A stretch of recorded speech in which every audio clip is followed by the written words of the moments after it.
This episode is brought to you by Hasa. Liquid is clearly better. Liquid chlorine is the highest purity, works immediately, has no added cyanuric acid or calcium, and it will leave your pool safe, clean, and clear. And by the bottom feeder professional grade battery powered vacuum system.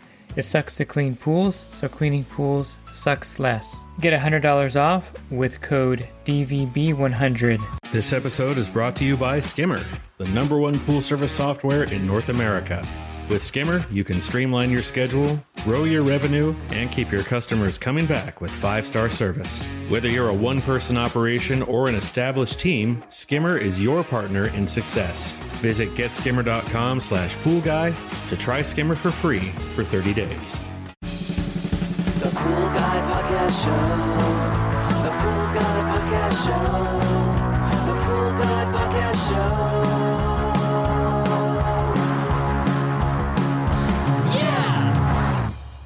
Hey, welcome to the Pool Guy Podcast Show.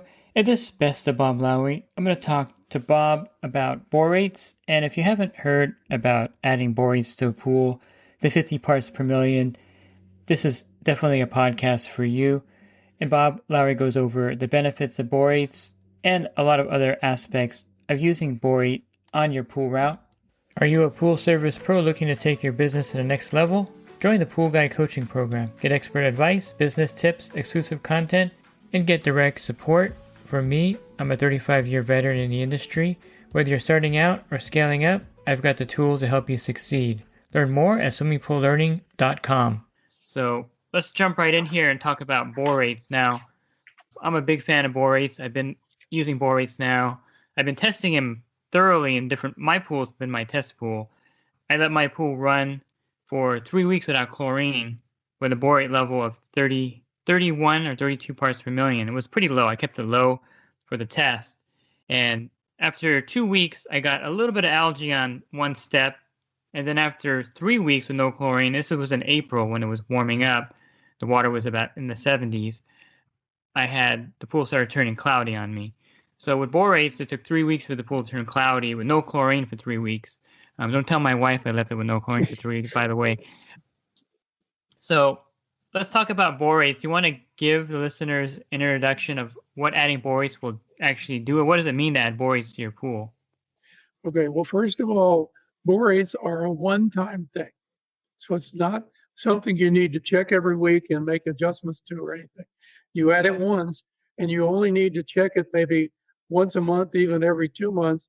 And if the level drops down a little bit, raise it back up. The recommended level is 50 parts per million. And so at least that gets us over that part of it. But borates do two things in water. One is they help prevent the pH from going up as fast or as high. So it is a pH buffer to prevent the pH from going up. And they work really great with chlorine generators, pools that have always had the pH going up.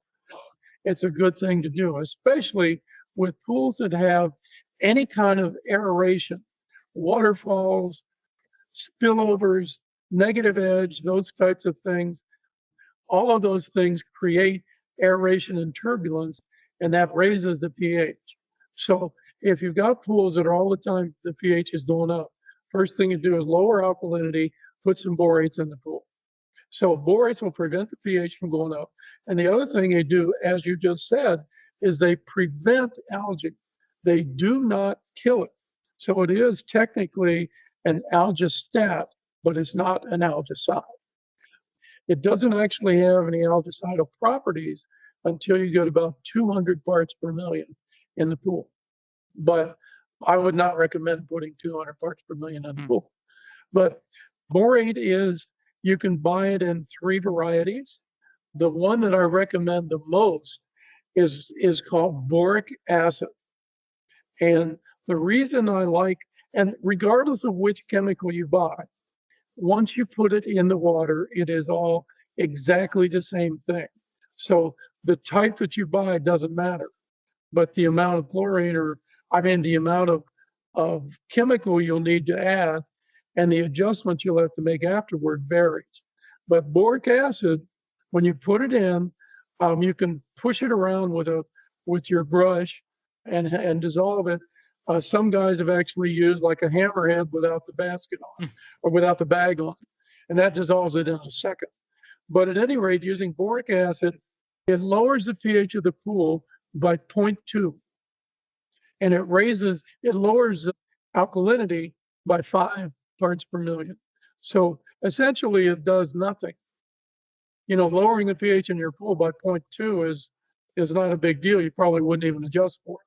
So you put it in and you're done. The other chemicals are sodium tetraborate pentahydrate and sodium tetraborate decahydrate. And both of those you'll need more chemical, but in addition, they have a pH of about 9. So when you put 50 parts per million in the pool, it's going to raise the pH of your pool to 9. It's also going to raise your alkalinity by 115 parts per million. And in order to offset that, you will then need to add about 2.5 gallons of muriatic acid to 10,000 gallons to get it back to where you started. So you end up having to make adjustments to pH and alkalinity after you have it. Once it's in the water, they all do the same thing, but you'll just need more chemical and you'll have to buy muriatic acid and come back and add that. So it just seems easier to add boric acid if you can find it. Boric acid, you can usually find it. If you can't find it at your wholesale distributor, swimming pool wholesale distributor, you can sometimes find it at landscape and nursery places because they also sell it for you to use in your lawn, in your landscaping or gardening to prevent bugs. So it's a good thing, and put it in the water and forget about it. It'll keep your pH from going up so high. Then you can use cyanuric acid and your alkalinity to keep the pH from going low. And we talked in the first one about making the pool stable. And the idea is we make the pH and alkalinity stable by using cyanuric acid and alkalinity to keep it from going low. And then we use borate to keep it from going high. And then we use a chlorine that doesn't change the pH. So that makes that whole thing stable. And that's the goal. That's the idea. Yeah, and then there's also some manufactured borate products out there too that are pre-mixed so that they don't raise the pH, and they can buy those readily online or at the supplier too. Yes, they are compensated, so you just pour them in, and they may be a little more expensive, and you may have to use a little more than the other types. But there are, I think, 2 or 3 brands now that are pH compensated. And you mentioned some of the benefits already of adding borates that keeps the pH from going too high. It also prevents algae growth. Also, there's a sparkle to the water, isn't there? I noticed right away. Yeah, I try to stick to things that you can prove chemically, prove in the laboratory, but they definitely, I've even made a video at one time of putting some borate in a pool and leaving the camera on. And when you put the borate in a pool, you can watch the pool change. And it actually changes and sparkles when you first put it in the pool. It also, some people claim that it makes the water a little bluer and it makes it sparkle. And some people claim they can even feel the feel of the water is different. But those are hard things to judge in a lab. Yeah, for sure. And so the acceptable borate level, you mentioned 50 parts per million. Right. I know that BioGuard is now recommending 35 parts per million. Is there a big difference? Because I've tested my pool at 28 parts per million, and then I raised it to 48, 50 parts per million. I didn't really notice a huge difference in the levels, but is there a big difference between 35 and 50? Probably not. The advantage, of course, is that it is acting as a buffer and an algistat. So raising it gives you more of both of those. So there is an advantage if you have a problem with a pool that always gets algae or, has the pH going up all the time and so on. So there is an advantage to having a little more buffer in the pool. I know the reason that BioLab uses 35, and it probably isn't for what you think it is. But EPA, first of all, came out and said that the maximum level for borate should be 35. And so BioLab came out and said 35. But subsequently, that was revisited and some additional information came out and they said that 50 would be okay. And I actually have some people running pools at 70 parts per million of borate. But the claim is that it gets to be toxic. And frankly, the toxicity of borate is about the same as it is for table salt. So it's not as dangerous as they would maybe have you believe. Mhm. But the toxicity is that you need for it to be toxic, probably deathly, you would need to consume 5 grams of pure borate, which is a lot. Mhm. And in order to do that, just to do a little bit of mental math on it, 5 grams is 5,000 milligrams. So a part per million is the same thing as a milligram per liter. So in order to get, if you had 50 milligrams per liter and you needed to get to 5,000, you would need to consume 100 liters of pool water to get to 5 grams. And 100 liters is about 26 gallons of water. So you would need to consume 26 gallons of water, and that would all have to be before you let any water out, because borate doesn't bioaccumulate in any mammals. So you would have to keep drinking it until you consume 26 gallons. So, which is obviously impossible.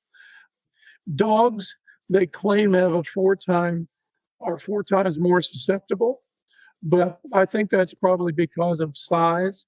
You know, an average animal is 50. An average, big guy these days is about 200. So, he's 4 times more susceptible. But even at that, even if you divide that by 4, a dog would have to drink 6 gallons of water without peeing to have a problem. And it doesn't bioaccumulate, so it resets to 0 tomorrow. So it's just, I don't think a dog can consume enough to have a problem from a pool, but nonetheless, there is a toxicity for it. But there also is a toxicity for salt. There's also a maximum level for cyanuric acid of 100 parts per million.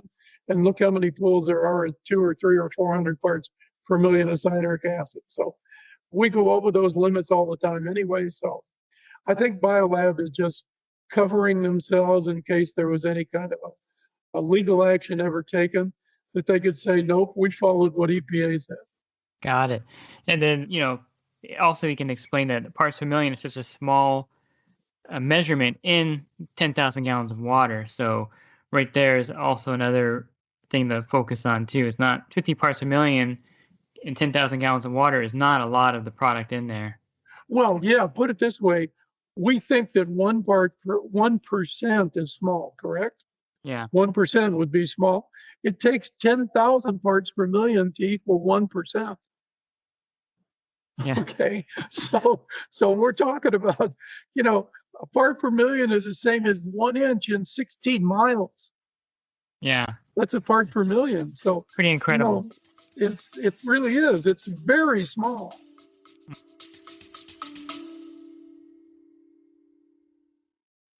And the Pool Guy Podcast Show has teamed up with UPA to bring you affordable, reliable liability insurance starting at just $64 a month. Get up to $2 million in coverage, and the members of my coaching group get an even lower rate. Protect your business and your peace of mind. Sign up with UPA today by clicking the link in the podcast description. So I've heard this before, using borates in a residential pool. Florida in particular, I've heard this mentioned. I don't think there's too many borate products that are NSF approved. I'm not sure. I haven't researched it, but they are EPA approved. And so can you use borates, if you're looking at the law just legally, in a residential or commercial pool? Well, residential, there are no there are no rules, regulations, guides, health codes. There's nothing for residential pools. So you can put whatever you want in a residential swimming pool. And most health codes do not say that you can't use borate. They don't specifically say you can't use it. And until there is a guideline for it, then you can use it. And there are no health problems with doing it. Many pools in a lot of areas in the country, you can use it. And whether or not you want a product needs to be NSF approved, that goes state by state and almost health code by health code. So you can't, in general, say that you can or can't use it. Why do you think that so many distributors and pool stores don't even stock a borate product? Well, borate has only gotten popular in the last 2 or 3 years. And part of it has to do largely with me and me pushing my books and people getting my books to take care of their pools and stuff and realizing that borate's a good thing. But borate's been the first patent on using borate in a swimming pool was in 1984 by John Gervin. The John Gervin company was actually Don Gervin. And they had a patent on it from 1984 till 2001. And then they let the patent go, and the Gervin company wasn't around anymore. But they sold a product that was borate and chlorine together. It was mixed already for you. But nonetheless, it was a great product. It does a great thing in pools. Boric acid and borates have been used for 150 years to do laundry. Boric acid is used in eye drops. Boric acid is used in foot powder. Borax is used in foot powder. You know, it's used on humans and around places all the time, you know, and you can put it in your garden and then eat your tomatoes, you know. So what, you know, it's not a problem. And the problem is that it just hasn't been popular, and distributors are, you know, supply and demand. You know, if there's something out there that everybody wants, they're going to cover it, they're going to handle it. And if not, there are plenty of places that you can buy this material from. It's not difficult to get. It's a little bit more expensive, but you can actually buy borax at the grocery store. You can buy it in the laundry section to do your laundry in. And a box is about 5 pounds of borax. So you can go buy a bunch of boxes at the grocery store and throw it in your pool. Mm-hmm. But then you have to adjust the pH in that particular one. But you still need to adjust you will need to adjust your pH back down. But many guys that I've told, once they start calling landscaping places and Home Depots and Lowe's and stuff, saying, you know, can I talk to the garden department, not the pool department? Mm-hmm. Can I talk to the garden department? You sell boric acid for my garden? Oh, sure. Got a 50-pound bag? Yeah, we sell it that way. So you may find out that it's available from other distributors, and it might be a little cheaper than a pool distributor. But some of the pool corps in California, for instance, they have it. And I don't know whether it's an SKU yet, but I know that they do have it. So, and service guys, you know, some of these service guys decide to switch all of their pools, and they want to go buy a pallet of it to switch all their pools. Mm-hmm. So great. Yeah, good information on borates there. I think people that don't know about it are going to really open their eyes to something that is relatively new, I guess, talked about. And I think it's something that people need to actually know that's available on the market, and all the benefits that we talked about. So let's talk. I personally think it's a good thing. I've written about it. I approved it. I've got on my website, there are 5 technical bulletins that you can read online for free on my website, or you can download them as a PDF. And one of the borate technical bulletins is 9 pages long. Huh. So, wow. And borates are a chapter in the pool chemistry for residential pools book. Got it. And if you're looking for other podcasts, you can go to my website, swimmingpoollearning.com, where I have over 1,900 podcasts for you to download and listen to. And of course, I have a lot of podcasts with Bob Lowry as well. And if you're interested in the coaching program that I offer, you can learn more at poolguycoaching.com. Thanks for listening to this podcast. Have a great rest of your week, and God bless. This episode is brought to you by HASA, providing products that deliver clean, healthy water for every aspect of everyday life. The bottom feeder battery-powered vacuum system, portable, powerful, and only weighs 12 pounds. And Skimmer. Get Skimmer, America's #1 pool service software. Podcast listeners can try Skimmer for free at getskimmer.com/poolguy.